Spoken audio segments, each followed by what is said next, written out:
அனைவருக்கும் நற்பவி. இங்கே இறைவன் தான் எல்லாத்தையும் நடத்திக்கிட்டு இருக்காரா, இல்லை நம்ம தான் எல்லாத்தையும் நடத்துகிறோமா அப்படின்றத இந்த வீடியோவில் தெளிவாக பார்த்துக்கலாம். நிறைய பேர் வந்து ஒரு குழப்பத்திலே இருக்காங்க. எல்லாமே இறைவன் தான்ப்பா நடத்துகிறாரு, எல்லாமே இறைவன் தான்ப்பா நடத்துகிறாரு. அதில் எந்த சந்தேகமும் இல்லை. இறைவன் தான் வந்து பார்த்தீங்கன்னா எல்லாத்தையும் நடத்திக்கிட்டு இருக்காரு. அதுக்குள்ளே நம்மளோட ரோல் என்ன அப்படின்றதையும் நம்ம தெரிஞ்சுக்கிட்டோம்னா இந்த குழப்பம் வந்து பார்த்தீங்கன்னா இருக்காது. இப்போது தமிழ்நாட்டில் டிஎன்பிஎஸ்சி எக்ஸாம்னு ஒன்று நடத்துவாங்க. அந்த டிஎன்பிஎஸ்சி எக்ஸாம் வந்து இத்தனாம் தேதி தான் நடத்த போகிறோம் அப்படின்றத சொல்லிடுவாங்க.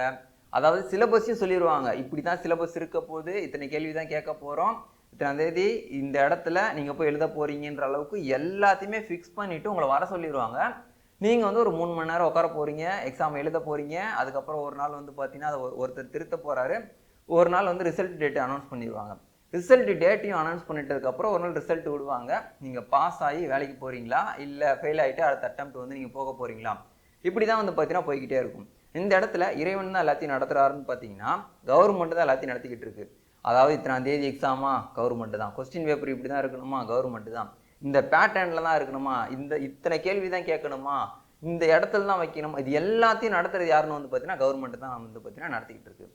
ஆனால் அதுக்குள்ளே நம்மளோட ரோல் என்னென்னா, நம்ம தான் எழுத போகிறோம். நம்ம வந்து ஒரு நல்லா படிச்சிருந்து நல்லா ப்ராக்டிஸ் பண்ணியிருந்தோம்னா அந்த இடத்துல வந்து பார்த்திங்கன்னா நம்ம வந்து நல்லா வந்து எழுதியிருப்போம். இந்த இடத்துல சுயம்னு ஒன்று இருக்குது, ஃபிக்ஸிங்னு ஒன்று இருக்குது.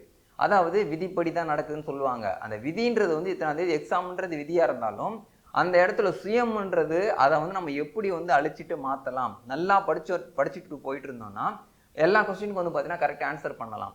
இல்லை நம்ம படிக்காமல் போயிருந்தோம்னா நிறைய இடத்துல வந்து பார்த்தீங்கன்னா பிழை வரும்.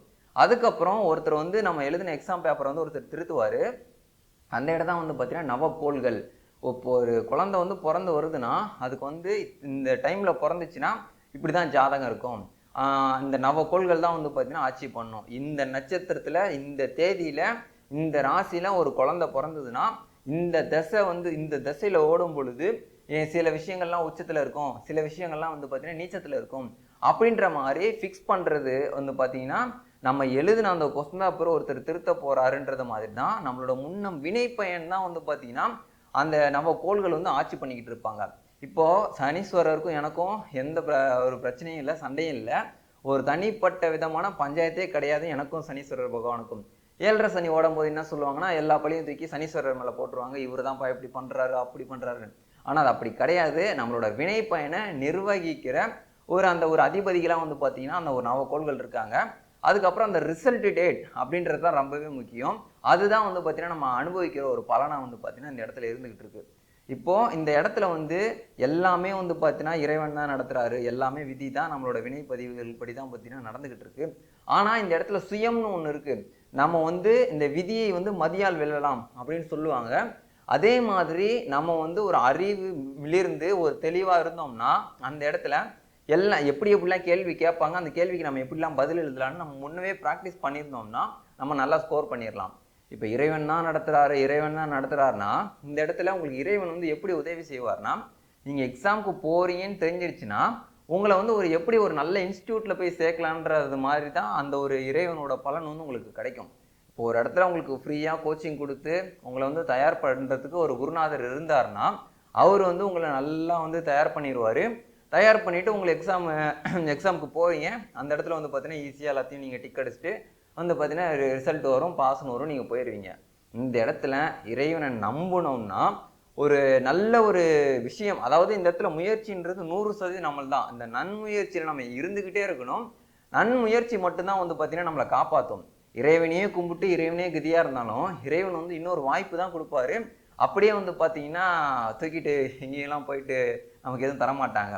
அதாவது நமக்கு இப்போ ஒரு ஸ்கூல்லே இருக்கும், ஒரு டீச்சரை பிடிக்குதுன்னா அந்த டீச்சர் நம்ம எவ்வளோதான் புகழ்ந்து பேசி அவர் அப்படிங்க இப்படிங்கன்ற மாதிரி நம்ம என்ன சொன்னாலும் அதே டீச்சரை ஒரு நாள் கொஸ்டின் பேப்பரை கொடுத்து எக்ஸாம் வைப்பார்.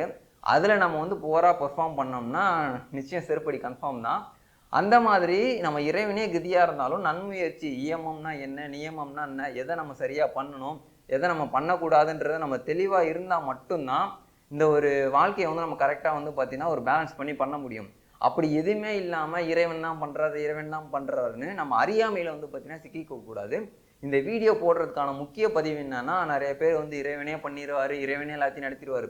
இறைவன் பண்ணுவார் தான், வாய்ப்பு தான் கொடுப்பாரு. அந்த வாய்ப்பை வந்து நம்ம எப்படி பயன்படுத்தி நம்ம வந்து எப்படி அடுத்த கட்டம் போகிறதுன்றது இந்த இடத்துல ஒரு சுயம்தான். இங்கே எல்லாமே வந்து பார்த்தீங்கன்னா இறைவன் தான் நடத்துகிறாரு அப்படின்னு இருந்திருந்தா இந்த இடத்துல ஒரு தப்பு கூட நடந்திருக்காது. எல்லாமே அவ்வளோ பர்ஃபெக்டாக வந்து பார்த்தீங்கன்னா போய்கிட்டு இருக்கும். இந்த இடத்த ஒரு சுதந்திரம், ஒரு சுயம்னு கொடுக்குறாங்க. ஒரு கார் சாவியை உங்ககிட்ட வந்து கொடுக்கறது வந்து பார்த்தீங்கன்னா ஒரு இறைவனாக இருக்கலாம். ஆனால் காரை வந்து கரெக்டாக நீங்கள் ஓட்டணும் தான். நீங்கள் பாட்டு கார் சாவியை கொடுத்துட்டாங்கன்றதுக்காக கண்டமேனிக்கு ஓட்டி ஒரு இடத்துல ஒரு மரத்தில் போய் முட்டிட்டீங்கன்னா அதுக்கு வந்து கார் சாவி கொடுத்தவர் வந்து பொறுப்பாக மாட்டார். நீங்கள் வந்து நல்லா ஒரு பயிற்சி எடுத்துட்டு ஓட்டும் பொழுது கரெக்டாக வந்து பார்த்தீங்கன்னா ஓட்டலாம். அதனால இறைவன் தான் எல்லாத்தையும் நடத்திக்கிட்டு இருக்காரு அப்படின்ட்டு நம்ம எல்லா பழியும் இறைவன் மேலே சொல்லிட்டு நம்ம வந்து ஒரு முயலாமை, அறியாமை, முயற்சி இல்லாமல் நம்ம இருந்துடக்கூடாது. அதில் வந்து நம்ம தெளிவாக இருக்கணும். அப்படி இருந்தோம்னா இங்கே வந்து ஒரு இறைவனோட செயல் என்ன, நம்மளோட செயல் என்ன, விதி எப்படி வேலை பார்க்குது, கர்மானா என்ன, இப்படின்ற மாதிரி எல்லாமே நம்ம தெளிவாக புரிஞ்சு வச்சுட்டு இருக்கும்போது மட்டும்தான் நம்ம வந்து ஒரு அடுத்த கட்டம் போக முடியும். அப்படி இல்லாட்டினா அறியாமையாக வந்து பார்த்தீங்கன்னா நம்ம சிக்கிக்கிட்டு இருப்போம். இறைவன் தான் எல்லாத்தையும் நடத்துகிறாரா, நம்ம தான் நடத்துகிறோமான்னு கேட்டிங்கன்னா இறைவன் தான் நடத்துகிறாரு. அதில் வந்து பார்த்தீங்கன்னா நம்ம நடிச்சுக்கிட்டு இருக்கோம். ஸோ நடிக்கிறத சிறப்பாக நடிப்போம். நற்பவி.